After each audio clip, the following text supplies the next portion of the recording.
नमस्कार दोस्तों। आज एक नए अपडेट, एक नई इन्फॉर्मेशन के साथ फिर हाजिर हूँ। इंटरनेट बैंकिंग की दुनिया में कई ऐसे मोबाइल ऐप आए हैं जिनके माध्यम से कोई भी बैंक, किसी भी बैंक का खाता धारक घर बैठे कहीं भी अपने चाहे मोबाइल में रिचार्ज करवाना हो, चाहे डिश टीवी में रिचार्ज करवाना हो, या कोई इंश्योरेंस पॉलिसी की कोई प्रीमियम भरना हो, ऐसे कोई काम जो बैंकिंग रिलेटेड है, लेन देन, वो घर बैठे कहीं भी कर सकता है मोबाइल ऐप द्वारा। जिसमें फ़ोन पे है, गूगल पे है और पेटीएम है। अपने अपने बैंकों के अलग अलग ऐप हैं। जिसमें पेटीएम है, उसको लेकर के पिछले दिनों एक सोशल मीडिया पर मैसेज वायरल हो रहा है, एक इन्फॉर्मेशन वायरल हो रही है, जिसके तहत भारत सरकार ने जो पिछले 5 सालों में एक डिजिटल मिशन को लेकर के एक नई क्रांति लाने की बात कही थी, जिस पर एक बहुत बड़ा प्रश्न चिन्ह खड़ा हो गया है। डिजिटल पेमेंट सर्विस की एक दुनिया की बेताज बादशाह कही जाने वाली जो कंपनी है, जिसे पेटीएम के नाम से जाना जाता है, जिस पर आरबीआई यानी भारतीय रिजर्व बैंक का हथौड़ा चला है। केंद्रीय बैंक ने आरबीआई पर एक साथ कई सारा बैन लगा दिया है, जिसका सीधा असर है वो पेटीएम यानी पेमेंट बैंक जो इस्तेमाल करने वाले यूजर्स हैं उन पर पड़ने वाला है। भारतीय रिजर्व बैंक ने 31 जनवरी को अपने एक आदेश में कहा है कि पेटीएम पेमेंट बैंक पर 29 फरवरी के बाद जो नई डिपॉजिट एक्सेप्ट है वो नहीं कर पाएगा। यानी 29 फरवरी के बाद में कोई भी जमा निकासी वाली बात जमा नहीं करवा सकेंगे। साथ ही बैंकिंग सर्विस भी अपने यूजर्स को है मुहैया नहीं करा पाएगा, जिसका असर है वो किन यूजर्स पर पड़ेगा। पहले से कई ऐसे हैं जिन्होंने एफडी करा ली, उन ग्राहकों के पैसों का क्या होगा। जो पेटीएम वॉलेट के अंदर जो उनका बैलेंस पड़ा है वो 29 तक यदि खर्च नहीं कर पाए तो क्या होगा। और सबसे ज़रूरी बात यह है कि आरबीआई ने ये फैसला क्यों लिया, इसको लेकर के कुछ बिंदु हैं। पहले तो आरबीआई ने कहा कि नए ग्राहक जोड़ने पर रोक लगी है। कैसे? आरबीआई ने अपने आदेश में स्पष्ट कहा है कि पेटीएम यूजर्स बैंकिंग और वॉलेट सर्विस का इस्तेमाल 29 फरवरी के बाद नहीं कर पाएंगे। साथ ही कंपनी को भी आदेश दिया है कि 11 मार्च के बाद वह नए ग्राहक नहीं जोड़ पाएगी और इसका असर पेटीएम बैंक की मदद से फंड ट्रांसफ़र करने वाले यूजर्स पर भी पड़ेगा। केंद्रीय बैंक ने 197 कम्युनिकेशन लिमिटेड जो पेटीएम की मालिक है और पेटीएम पेमेंट सर्विसेज लिमिटेड के नोडल अकाउंट्स को जल्द से जल्द किसी भी स्थिति में 29 फरवरी 2024 से पहले समाप्त करने का भी आदेश दिया है।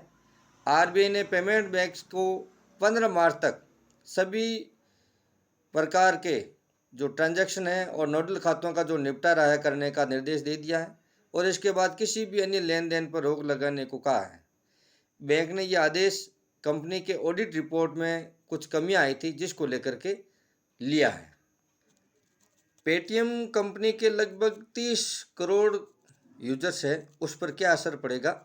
29 फरवरी 2024 के बाद किसी भी अकाउंट, चाहे प्रीपेड, चाहे इंस्ट्रूमेंट, वॉलेट, फास्टैग और एनसीएमसी कार्ड आदि के अंदर किसी भी ब्याज, कैशबैक या रिफंड के अलावा कोई भी डिपॉजिट, क्रेडिट, लेन देन या टॉपअप की अनुमति नहीं दी जाएगी।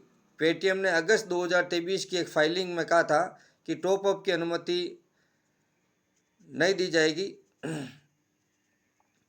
पेटीएम ने अगस्त 2023 की एक फाइलिंग में कहा था कि उसके औसत मंथली यूजर्स साल दर साल आधार पर 19% बढ़कर 9.3 करोड़ हो गया था। पेटीएम के ऑफिशियल वेबसाइट के मुताबिक नए यूजर्स की संख्या में हर महीने बढ़ोतरी भी देखी जा रही है।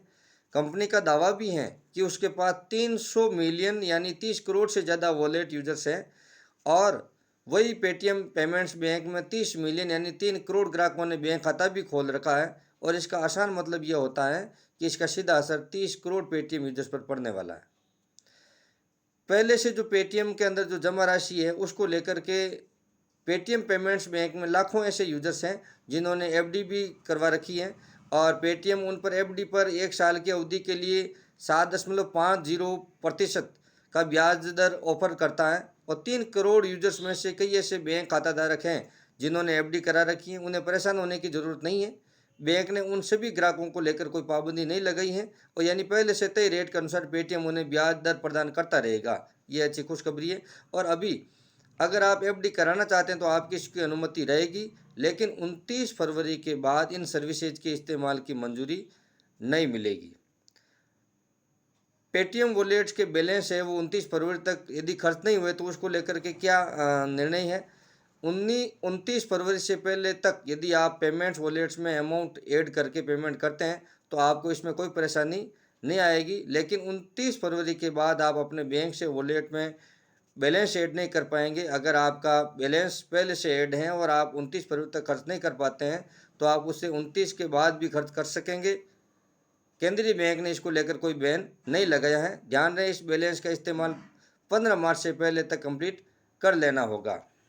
यानी कहने का मतलब है कि कोई भी बैंक खाता धारक है या मोबाइल उपभोक्ता है जिसके मोबाइल के अंदर पेटीएम का ऐप डाउनलोड है और उसमें आपका अकाउंट बना हुआ है, आपका वॉलेट के अंदर आपके पेमेंट पड़ा है, या कोई आपकी जानकारी में आपका कोई मित्र है जो इस प्रकार की जानकारी से अनभिज्ञ है, तो उन तक ये सूचना पहुंचाएं ताकि ऐसा नहीं कि 29 फरवरी के बाद में वो कोई सोशल मीडिया के माध्यम से या टीवी चैनल के माध्यम से या समाचार पत्रों के माध्यम से या मित्रों के माध्यम से ये सूचना पढ़े या सुने कि उन अब पेटीएम के अंदर जो भी पैसा पड़ा वो आप नहीं निकाल सकेंगे, तो फिर बड़ा अफसोस होगा। इसलिए समय रहते अपनों को ये अपनों खास लोगों के बीच में ये जानकारी पहुंचा दें ताकि 29 फरवरी से पहले कोई भी पेटीएम वॉलेट के अंदर आपका पेमेंट पड़ा है तो वो ट्रांसफ़र कर लें या निकलवा लें, और ताकि बाद में परेशान नहीं होना पड़े। तो ये आम बैंक खाता धारक और आम जो पेटीएम यूजर्स के लिए एक महत्वपूर्ण जानकारी है और सचेत और सावधान रहने वाली बात है। ये जानकारी आपको कैसी लगी? अच्छी लगे लाइक शेयर ज़रूर करें। कोई भी सुझाव शिकायत हो तो मुझे बताएं। जानकारी कैसी लगी? धन्यवाद, ज़रूर बताएं। फिर एक नए वीडियो के साथ हाजिर होता हूँ। धन्यवाद।